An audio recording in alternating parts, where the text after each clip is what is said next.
Assalamualaikum warahmatullahi wabarakatuh. Selamat datang di pembahasan seni budaya. Nah, untuk yang pertama kali ini kita akan membahas bab 1 terlebih dahulu ya, yaitu tentang pameran karya seni rupa.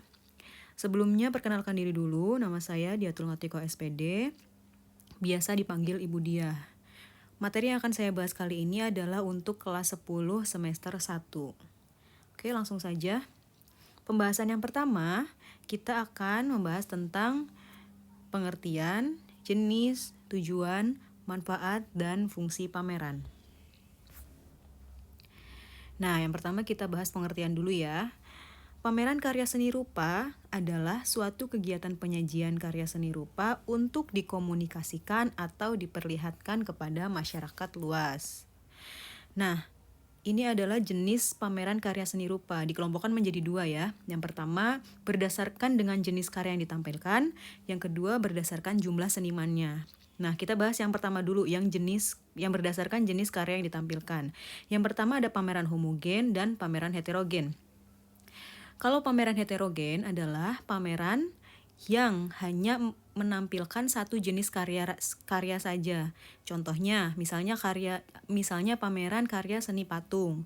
Jadi, isinya ya hanya patung saja atau lukisan-lukisan saja. Terus kalau misalnya keramik, ya keramik saja. Sedangkan kalau pameran heterogen adalah kebalikan dari yang homogen, yaitu campurannya. Jadi, dalam satu pameran itu ada beberapa jenis karya yang ditampilkan. Misalnya ada lukisan, ada keramik, ada patung, dan lain-lain. Kemudian, jenis pameran karya seni rupa berdasarkan jumlah senimannya. Yang pertama, ada pameran tunggal. Yang kedua, ada pameran kelompok. Kalau ini sudah jelas ya, dari pameran tunggal bisa dilihat itu hanya satu seniman saja. Kalau pameran kelompok itu gabungan dari beberapa seniman. Nah, ini penjelasannya tadi ya. Oke, selanjutnya kita masuk ke tujuan pameran. Bisa dilihat ya, tujuan pameran ada 3. Yang pertama, sosial dan kemanusiaan. Yang kedua, komersial. Yang ketiga, pendidikan. Kita bahas satu-satu terlebih dahulu ya. Yang pertama adalah sosial dan kemanusiaan.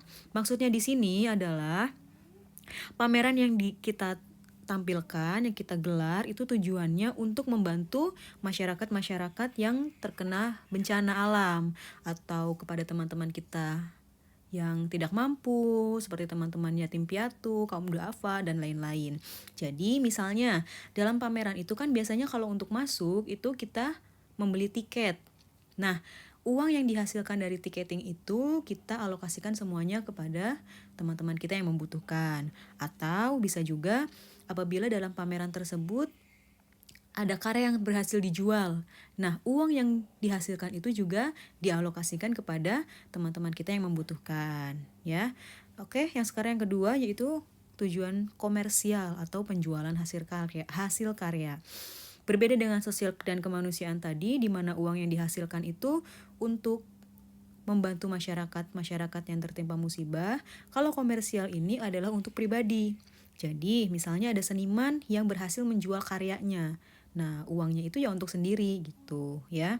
Itu yang dimaksud dengan komersial, penjualan hasil karya. Lalu yang ketiga, ada pendidikan, memamerkan hasil karya seni siswa dan sebagai sarana edukasi. Itu sebagai maksudnya ya, saya salah ketik. Sebagai sarana edukasi. Nah, maksudnya di sini bagaimana? Apabila misalnya kita mengadakan pameran di sekolah. Nah, di situ bisa dia jadikan ajang untuk siswa memamerkan hasil karyanya. Jadi kita memamerkan atau memajang hasil karya yang dibuat oleh anak-anak gitu, oleh siswa-siswa gitu. Nah, sebagai sarana edukasi juga nanti dari hasil karya tersebut bisa dilihat nih dari hasil karyanya itu misalnya kita bisa melihat nilai estetiknya, ada filosofinya bagaimana gitu ya. Jadi itu juga bisa digunakan sebagai sarana edukasi. Juga bisa untuk meningkatkan motivasi siswa ya, ketika siswa sudah mengapresiasi, biasanya timbul rasa imajinasinya, rasa keingin ikut sertaan untuk menciptakan sebuah karya dan lain-lain. Gitu ya. Jadi pameran juga sangat bagus sekali untuk pendidikan. Yang selanjutnya masuk ke manfaat pameran. Nah, ini dibagi jadi dua ya, pameran yang ada di sekolah dan pameran yang ada di luar sekolah. Kita bahas terlebih dahulu yang di sekolah. Yang pertama manfaatnya adalah meningkatkan kemampuan siswa dalam mengapresiasi karya orang lain.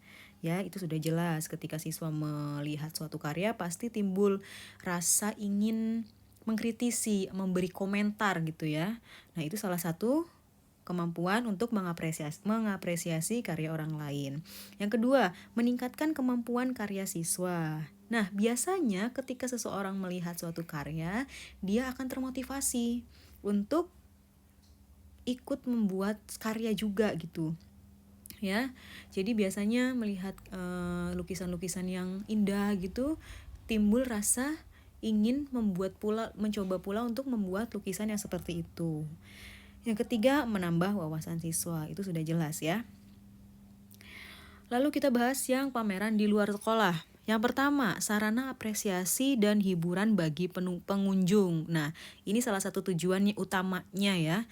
Biasanya kan pengunjung datang ke pameran itu salah satunya adalah untuk melihat lukisan-lukisan atau karya-karya yang indah.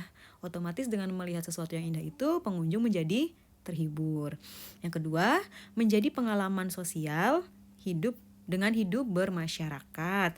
Nah, ini khususnya untuk para panitia ya. Jadi panitia itu bisa karena sasaran utama dalam pameran ini adalah masyarakat luas, jadi otomatis antara seniman dengan masyarakat atau panitia dengan masyarakat atau bahkan masyarakat itu dengan masyarakat yang lain, itu mereka saling berinteraksi ya, otomatis sosialnya juga terbangun.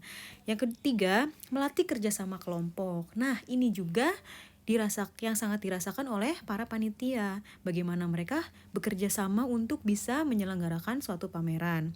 Juga kepada para pengunjung yang kebetulan mungkin ditugaskan oleh perusahaan atau siswa yang ditugaskan oleh sekolah untuk masuk ke pameran di luar gitu ya. Biasanya dikelompokkan untuk mengapresiasi suatu karya. Yang ketiga, melatih kemandirian dan tanggung jawab. Ini juga yang paling dirasakan oleh panitia, karena mereka harus bisa bertanggung jawab terhadap tugas-tugas yang sudah diberikan. Nah, selanjutnya ada fungsi pameran. Secara umum, pameran berfungsi sebagai alat komunikasi antara seniman dengan apresiator dan untuk membangkitkan apresiasi seni masyarakat. Sudah Ibu jelaskan tadi di awal ya. Nah, biasanya seniman itu kan kalau menciptakan karya ingin sekali karyanya itu dapat dikenal oleh masyarakat luas. Otomatis melalui pameran ini itu bisa menjadi sarana yang sangat baik ya buat seniman untuk bisa memamerkan karya seninya kepada masyarakat luas. Kemudian juga untuk membangkitkan apresiasi seni masyarakat. Jadi masyarakat yang datang mengunjungi pameran, otomatis dia akan secara otomatis merasakan atau ada keinginannya untuk mengkritisi atau memuji, memberi masukan dan lain-lain. Itu salah satu apresiasi seni. Jadi apresiasi itu tidak hanya melihat saja ya, tapi juga bisa mengkritik atau memuji atau bahkan yang lebih bagus lagi mengapresiasi dengan karya lagi. Jadi terinspirasi dari suatu karya yang dilihatnya, kemudian dia bisa membuat karya lain yang lebih baik. Itu yang tadi secara khususnya. Nah, ini yang secara umum. Tadi yang secara umum, sekarang kita bahas yang secara khususnya. Ada 4. Yang pertama, fungsi apresiasi, kedua fungsi edukasi, ketiga rekreasi, keempat prestasi. Bisa dilihat, yang apresiasi, kesadaran terhadap nilai-nilai seni dan budaya.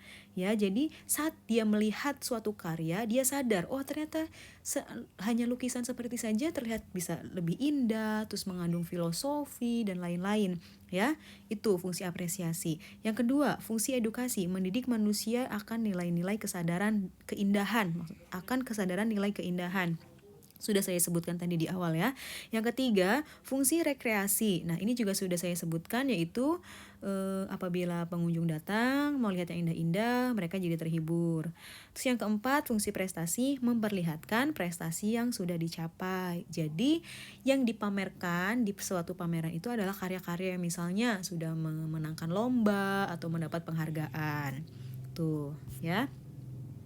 Nah, sekian saja pertemuan kita yang pertama ini. Kemudian untuk tugas pertemuan pertama, kerjakan uji pengetahuan 1 di LKS ya. Jadi yang belum membeli LKS, harap segera membeli LKS. Kemudian kerjakan tugas yang pertama ini dikumpulkan setelah ulangan tengah semester. Jadi kerjakan dulu semuanya yang saya tugaskan, jangan langsung dikumpulkan, disimpan terlebih dahulu. Nanti setelah ujian tengah semester baru LKS-nya dikumpulkan, sudah ada beberapa tugas yang dikerjakan. Baik, seperti itu saja. Sekian dari saya. Apabila banyak kekurangan saya mohon maaf, dan apabila ada yang mau ditanyakan, silahkan komentar di bawah atau bisa langsung hubungi saya atau bisa juga bertanya di grup ya. Terima kasih. Wassalamualaikum warahmatullahi wabarakatuh.